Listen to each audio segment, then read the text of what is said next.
Before this video starts, I'd like to say thanks for the 100 subs. It's honestly kind of wild. It's been kind of crazy, not gonna lie. So I just wanted to say thank you. Anyway, the topic of this video is more or less me rambling for another 20 minutes about fighting game character choices. So I'm going to just jump right into it. Well, I'm not gonna lie, you lot absolutely killed it with the last video, and I wasn't expecting it to do so well, but hey, you know what they say, if it ain't broke, don't fix it. Now, since I've gone over my personal choice in peripherals and fighting games, I might as well go over the next natural progression, and that would be characters. Who do you even play? The concept of picking a character factors into what you want out of a character. Offense and plus frames, set play, footsies, none of that really matters when you're starting out. It's just a case of, does this character look cool? If yes, then play that character. However, I'm not starting out. I've been playing fighting games for roughly 15 years, give or take. I've been playing it since I was pretty young, not gonna lie. But to keep things in the ballpark as another personal video, these are just the things or the types of characters that I like to play. I'm going to list some of the characters that I enjoy playing from a couple of the games that I play. Oh, and I will be referring to the FGC dictionary a lot. It has a list for all of the terminology across various fighting games, which is always nice. So if you hear something or you learn of a concept that's exclusive to that game, always check that dictionary because it's usually chocked full of really useful information. Anyway, on to the first part. Tekken has a wide variety of characters in regards to archetypes and playstyles, but I got my choices in the back of my head already, and the characters I already like to play. The four I'm about to list out are as follows: Jin, Reina, Brian, and Steve. They're more or less what I would consider to be my preferences and what I look for characters in Tekken. And if you've seen anything that I've done or how I play in terms of any of the videos, you can understand why. Jin is by far the most balanced of the bunch in terms of playstyle, especially considering the fact you can go from heavy-handed rushdown to actually great defense. You can turtle with Jin pretty easily, and it is really freaking difficult. Plus, with his Zen stance canceling, wave dash, electrics, and his parry. Need we introduce his parry? And Demon's Paw. His insane plus frames, just of everything. Most of his safe moves, his good pokes. Forward 4 is also a really good one. I'm not a certified Jin crack addict, but I would like to say I do enjoy playing Jin. I've played him ever since Tekken Tag 2, and that's when I actually developed a personality and started playing fighting games properly. I got my ass beat, but cut your teeth in one of the most difficult games in the Tekken franchise. I wouldn't be surprised how frustrating it was. Reina is a case where I cackle anytime I get a launch with her. Reina's damage and wall carry is actually unfair. She hits just as hard as the old man that she's a successor of. When you're not going full Bunga with Reina, you would be absolutely crushing an opponent's defense with plus frames and 50-50s out of the wazoo. The Mishima mechanics she has with her stances are actually criminal. I thought Lydia was fucking stupid in Tekken 7, but no, she's nothing in comparison to Reina. Safe I can say is Reina is a great newcomer to the franchise.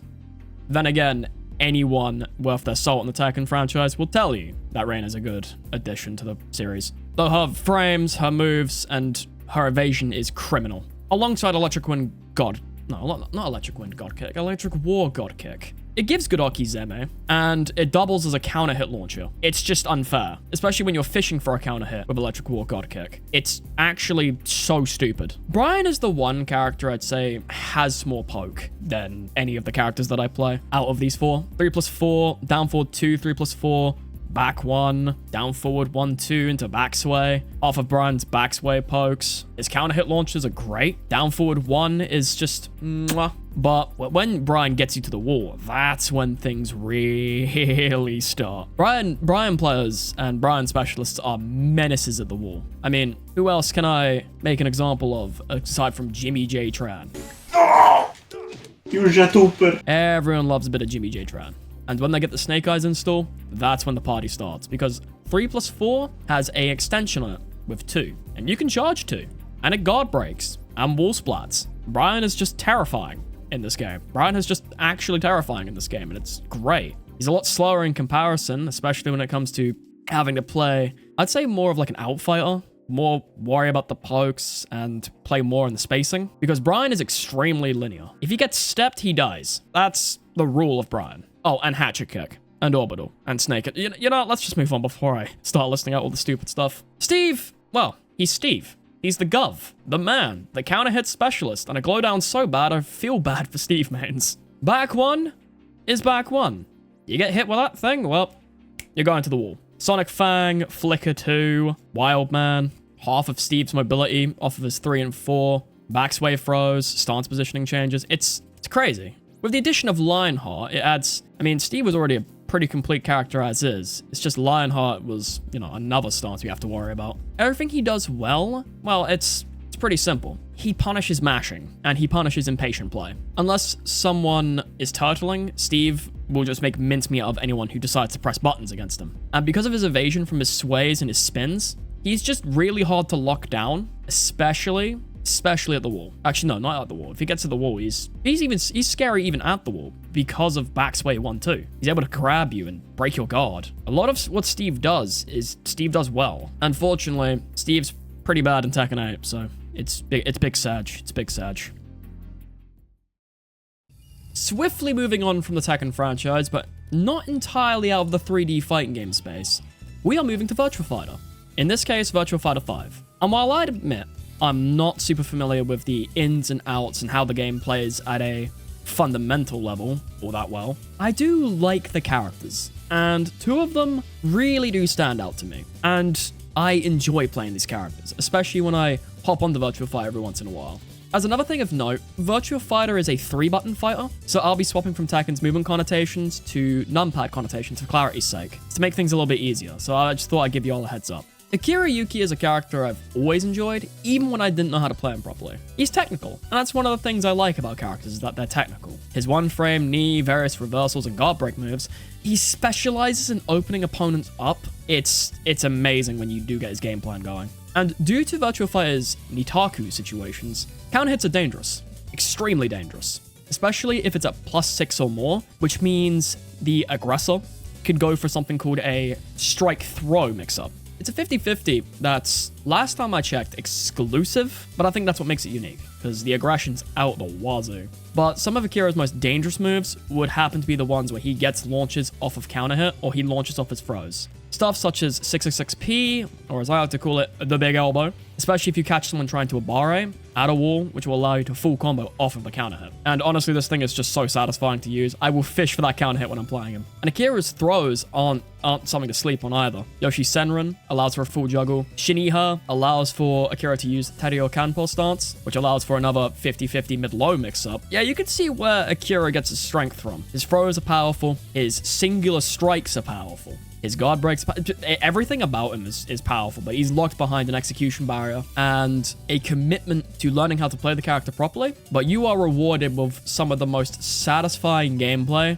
for me personally, in the Virtua Fighter franchise. Now, on the complete opposite of technicality, I would say Jin Kujo is another character I love playing. Shotokan Karate. Yeah, it's a pattern. I love that style of karate. Jin's got good moves. 6-6P for any form of approach. And the 3-way high, mid, low mix-up that 4K allows from his charge moves, that is his entire gimmick, being able to charge up moves and some of his normal strings to end at an even greater effect. And on some of these charge moves, he has string extensions. You can catch him with fast jabs mid-charge, and you're able to just dick jab through the storm.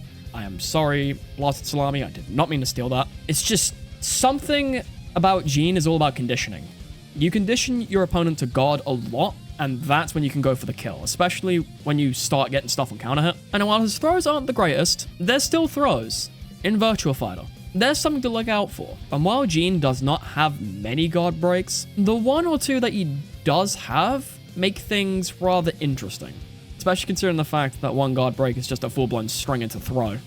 Getting staggered at a wall by Jin and not able to recover, that's, like any character in this game, that's a third of your life gone, instantly. Jin's 6-6 PK will actually cause you to splat against it, allowing him to go for some of his biggest damage combos. And believe me, if there's one thing that Jin does not lack, it is damage. His game plan's relatively straightforward. Condition the opponent to to guarding the charge moves and going for the kill with staggers, sabakis, nitakus, anything to crush a defensive opponent. And if that doesn't work out because you're extremely unsafe on block, at least you look cool while getting your ass kicked. Speaking of cool factor, when I saw Falcon get revealed for Tekken 7 and I saw his charge moves, I was like, oh cool, a Jin Gujo type. It was no wonder I liked Fox so much. I'd like to admit something. I am absolute arse at Street Fighter. I know, burn me at the stake later. It's just been one of those games I never had the patience for. Maybe it's because of the fact I am always suffering from neuron activation, from getting high damage combos, but to be able to set up for those in Street Fighter is just, it's always been a pain for me. It's a skill issue, I know. If I was to pick a character, especially in Street Fighter, that would represent the extremely aggressive playstyle that I somewhat love to go for, I'd say it'd be any of the Dark Shotos. In this case, it would be Akuma. Akuma always had a game plan I enjoyed. Demon Flip, Air Fireball, a Tatsu that launches, throw mix-ups, dive kicks. The trade-off for all of this is the fact you get sneezed on and you die, which makes a lot of sense because Akuma, with his insane amount of aggression, can just control the pacing of a match like that, a click of your fingers. And he's always had less health than most of the cast, and it makes him a glass cannon throughout most of the Street Fighter franchise. In Third Strike, he had no EX moves. He never needed EX moves in Third Strike, however. He had some good moves. I mean, he has the Shoto pokes, like crouching medium kick. Every Shoto player knows the power of crouching medium kick. It's just, yes. I think his supers as well is what make him so iconic. The Raging Demon is always a fun thing to hit, though setting up for it is an absolute bitch and a half. Mesatsuko Shoryu, Mesatsuko Hodo. Honestly, it's just, Dark Shoto archetype has always been interesting to me, and maybe that's because of how aggressive most of the Dark Shoto characters actually play. And if you guys can see a pattern forming, don't worry. It's something I've noticed when I started writing the script out. From what I've learned from thinking about this and eventually writing this script, is that I seem to have a certain criteria when it comes to movesets and playstyles. I thrive in the close range, using rushdown and 50-50, in the sense of looking to overwhelm an opponent, but if necessary, there are a couple of key moves I can rely upon if I need to start spacing out and poke, such as Jin's forward 4, or Brian's 3+4. Crushing offense and high counter damage to punish impatient players is always a fun thing that I have enjoyed. Having it locked behind a little bit of a technical barrier, such as electrics, just frames, or any weird frame-ish setup, just technical things like that. It brings me a rush of euphoria landing those moves. And having characters that have unsafe moves, but are extremely rewarding to hit, plays into sort of a gambling aspect of the playstyle that I have. I'll throw out some of the most random shit, and if it works, I'll take it. But I will play honestly if required. And sometimes I do play honestly. Anyway, that's probably going to be it for me here. This has been another personal rambling session of mine, and hopefully you lovely people enjoyed the insight into my own personal choice. Anyway, I'll see you a lot around in the next video. Whatever it is.